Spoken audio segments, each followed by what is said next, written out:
AITA for shutting off the movie halfway through and making my boyfriend feel bad? Posted on /best of Redditor updates. Originally posted on /amItheasshole. My boyfriend, Wyatt, and I always watch movies together every time we have off days that end up on the same day. Especially since the pandemic. And we go back and forth on who picks the movie.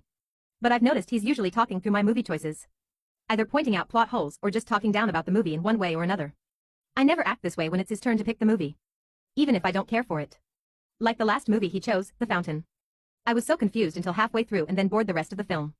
But I didn't talk during the movie or constantly dump on it either. And even at the end when he asked what I thought, I said it was alright, even though I thought the movie wasn't good. It tried to do a bunch of different things all at once and ended up doing nothing. But he seemed really fond of it, so I didn't want to hurt his feelings. But he doesn't seem to have that mindset when it comes to him watching my picks. I've told him to shush and to just watch the movies, but he just sighs loudly and says they're boring. If I tell him to stop, he gets all huffy and goes totally silent and usually takes his phone out to play a game or scroll the internet, totally ignoring me and the movie. It really hurts my feelings. And yesterday was my turn to choose again, and I picked a good movie that really hit me hard as a kid. I bawled when I first watched it and still tear up to this day. And I told him this movie was special to me, but he barely got 10 minutes into it before he started up saying it was boring and childish. It is a kid's movie, but that doesn't make it boring. I was getting upset, and before the big part of the movie even got close, I just couldn't take it anymore. I felt like him acting this way during a super important part would ruin the movie for me, maybe forever, so I just got up and turned it off. He asked what I was doing, and I told him I didn't want to have the movie ruined for me, so it was better if I just turn it off. He said I was being a baby and to turn it back on. I refused and just told him to pick something to watch instead. Then I sat on the couch.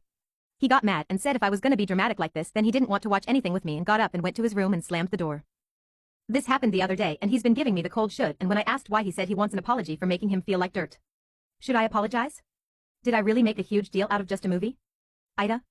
I've gotten a lot of comments and IMs asking what the movie I chose was. It was The Bridge to Terabithia. It's not the best movie ever, but it was the first kids movie I watched when I was young that really moved me and made me cry. Verdict, not the asshole. Relevant comments.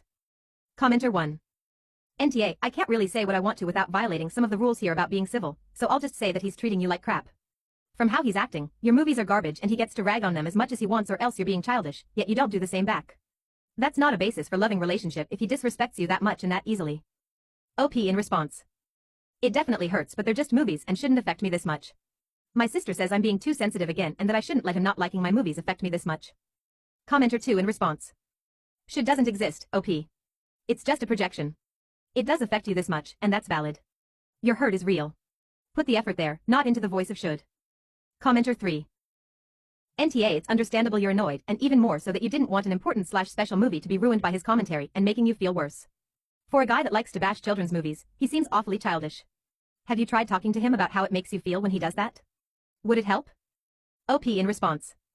I've talked to him before about it, and he'll usually say he'll try to give my stuff a chance, and he does for a bit before he forgets or something and goes right back to how he was before. Commenter 4. NTA. Pretty clear that you're trying to be respectful, and he's not. Won't comment further on that. I will recommend moving away from I pick or you pick because it causes this situation, polarizing movies that resonate with a certain type of person. I suggest you come to a movie decision together.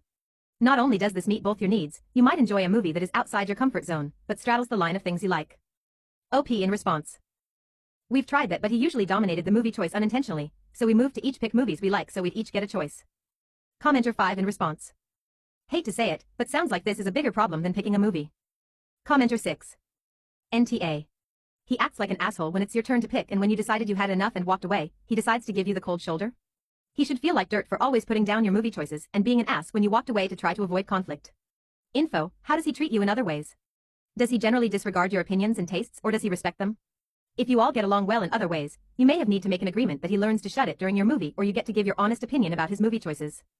OP in response. He usually doesn't care about what I like or enjoy. Not in a disregarding way, but in a way like he doesn't mind. He sometimes teases me for watching kids' cartoons or movies, but it usually doesn't bother me. Commenter 7 in response.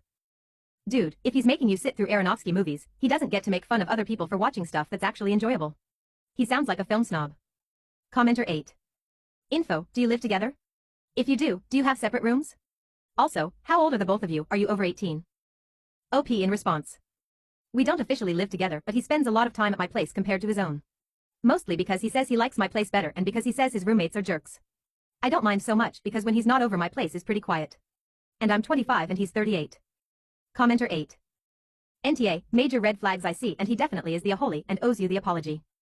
Commenter 9 in response. I just love how he throws a temper tantrum about her being too dramatic. You calmly explained he was ruining it for you, and in his attempt to tell you how you're overdramatic he acts like a toddler. Hypocrisy like that makes me laugh, and I would have probably done so in front of him. And remarked that it's funny how he think him being a toddler was going to change how I felt about his ruining my movie. And laugh openly all the time at his hypocrisy people like that you shouldn't even waste energy engaging or getting mad at. You won't fix or change anything, just make yourself tired in the end. Commenter 10 in response. He reminds me of the guy that yelled at me for being a drama queen and putting on a little scene for everyone when I talked calmly and he turned red and pounded the table. But, you know us women. Always full of the drama. OP update to the post 3 days later. Hey. Final edit. I ended up having to call my parents, who called the cops on Wyatt. I read all the advice from everyone saying he wasn't respecting my interests or me as a person, and it got me thinking, and stuff I ignored or overlooked before started popping out to me. Stuff that didn't seem fair to me that I'd just put up with because I loved him. And so many people told me to just break up with him and I could do better. But I was in love and he was my first serious boyfriend, and I really just wanted to work things out and get through this thing with him. So I tried to sit down and have a serious talk with him, just hoping he'd listen this time. I told him how he acted made me feel, and his behavior during my movie choices ruined the experience for me. And I told him I never act that way during his movies because I know he likes them and I respect him and don't want to be mean or belittle his interests, even if they don't interest me. About then he told me I was being dramatic again and they were just stupid movies, and he tried excusing his behavior by saying my movie choices suck anyways. I was just so tired by this point and wanted some space and quiet to think about where we go from here. So I started to ask him to go back to his apartment for the night, but he interrupted me by yelling how since I couldn't have my way I was kicking him out. It really scared me because he'd never screamed at me before. Even when he'd raise his voice during arguments he never full-on screamed at me. I tried to get him to calm down, but he started calling me a bunch of nasty stuff and even backed me up against a wall and grabbed my bicep hard enough to bruise I saw later. I panicked and ran to the bathroom and locked it behind me. He banged on the door, telling me to come out, and I was crying and couldn't think of anything else to do but call my parents. Mom answered and she could hear him screaming and the banging in the background. Her and Dad were freaked out and Dad called the cops. Long story short, the cops and my folks showed up and Wyatt was removed from my apartment and my parents told him not to come back or we'd get a restraining order. It's almost 10:30 p.m. now and I've locked my apartment up and am currently staying with my mom and dad for a while. Thanks for the advice, everyone. But Wyatt and I are pretty much over and I think I'm done with this account and I'll be logging off now. Wired Abyss here. This is not the first story I've heard of a boyfriend belittling his girlfriend over her movie choices, and it seems like it comes from a mentality of my opinion is superior. You should always follow my opinion because I am always correct and you are always incorrect and stupid. And it's just a really bad mentality to have, and thankfully she was able to get out of there without any issue. Hopefully he stays away from her in the future.